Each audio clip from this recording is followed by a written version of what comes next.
je m'appelle Romain, je suis marié avec Chloé depuis 10 ans, le 14 juillet, et on a 4 enfants.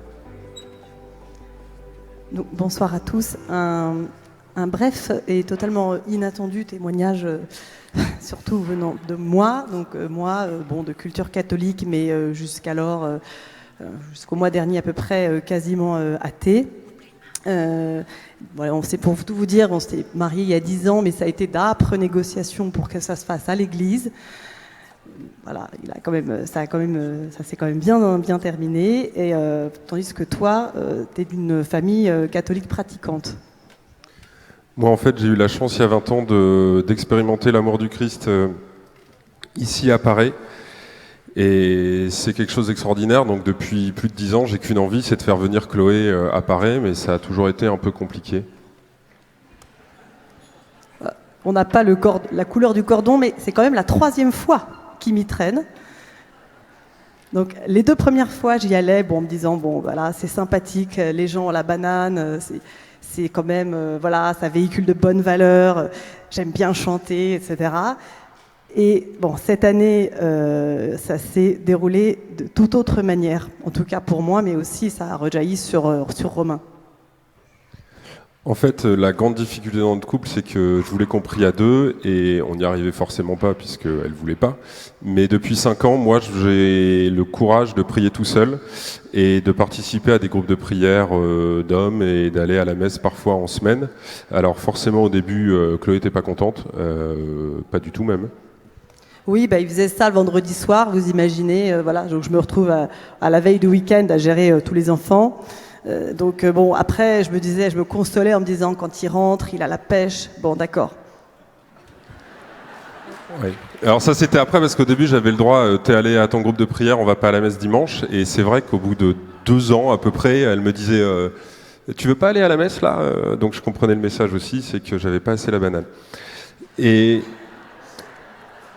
cette année... Cette année, comme d'habitude, en mois de janvier, j'ai tout fait pour essayer de nous inscrire à l'île Bouchard ou à Paris. Et finalement, j'ai su nous inscrire à Paris. Et je dis à Chloé, t'es contente d'aller à Paris? Elle me répond, mais texto, ouais, c'est cool pour le folklore. On me pardonnera, il me pardonnera.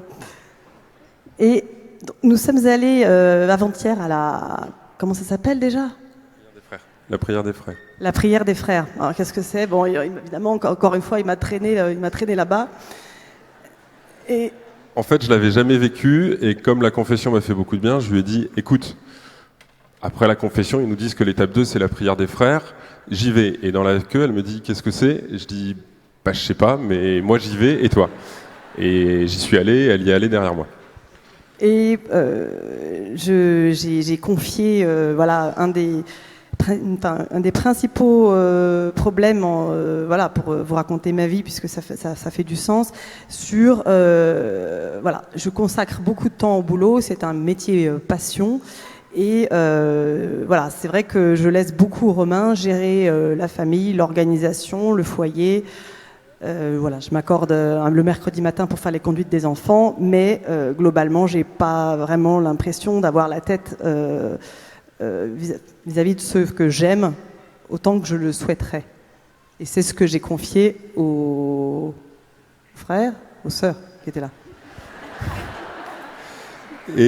Et moi, de mon côté, j'ai pas mal de soucis de boulot depuis 5 ans où j'ai dû liquider une boîte et j'arrive pas à trouver ma place. Et pour la première fois, j'ai eu le courage de me dire, aide-moi, ça fait 5 ans que je galère.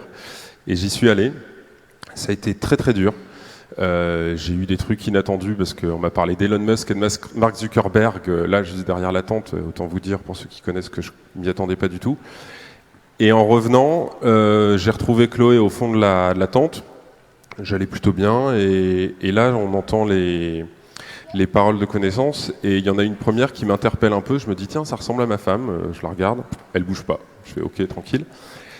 Et quelques minutes après, il y en a une. Au 2e mot, je me suis mis à fondre en larmes. Mais vraiment, et Chloé me regarde, me prend contre elle, et puis juste après, à la fin, j'ai fait non mais en fait ça c'est pas pour moi, parce que j'ai beau être à ma je sais pas combienième de session, ces trucs-là, ça fait un peu bizarre et j'ai du mal à y croire. Et donc je dis à Chloé, tiens, c'est bizarre. Elle me dit, ouais, bon, on va se coucher. Et puis le lendemain, je suis un peu perturbé parce que ça a beau être, la louange, ça passe, les chants en langue et les paroles de connaissance, c'était un peu plus dur. Et du coup, j'en parle à des personnes de la communauté, les premiers que j'ai trouvés, en disant comment ça se passe si on pense que... Et là, on me dit, bah, t'as qu'à, je sais pas, discerner, vu que ça vous concerne tous les deux, avec Chloé pour en parler.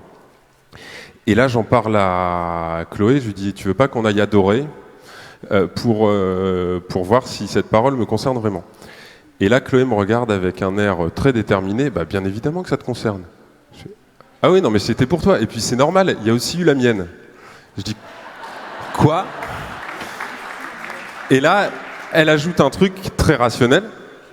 Ben, forcément, hier, on était à la prière, avant-hier, de la prière dans le fond, à la buvette.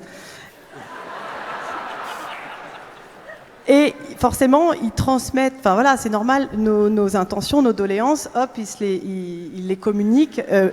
Et comme ça, au micro, ça en fait profiter le plus grand nombre. En toute innocence, j'ai sorti ça. Et ils commencent à se moquer de moi. Là, je l'ai regardée, j'ai compris, je la connais quand même depuis plus de 10 ans, donc j'ai compris qu'elle croyait vraiment que les papiers faisaient le tour de la tente pour arriver au micro ici.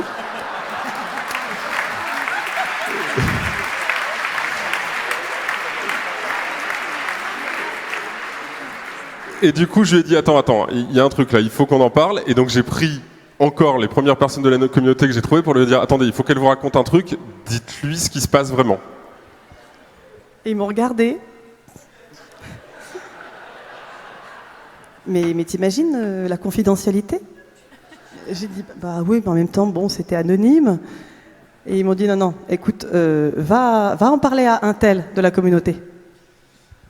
Et voilà, et du coup, effectivement, après avoir discerné, je pense qu'on peut vraiment vous dire, et aujourd'hui, on a expérimenté les paroles de connaissance, chacun, et quand on parlait des fusions de l'esprit tout à l'heure, je voyais l'icône ce matin, j'ai vraiment l'impression qu'on a eu chacun cette grâce à quelques minutes de recevoir les fusions chacun de notre côté. Et pardon, pour conclure, et ça m'a remué, voilà, et... En un mois, c'est la deuxième fois que Jésus vient frapper à ma porte. Et je pense que c'est le début d'un long mais beau chemin.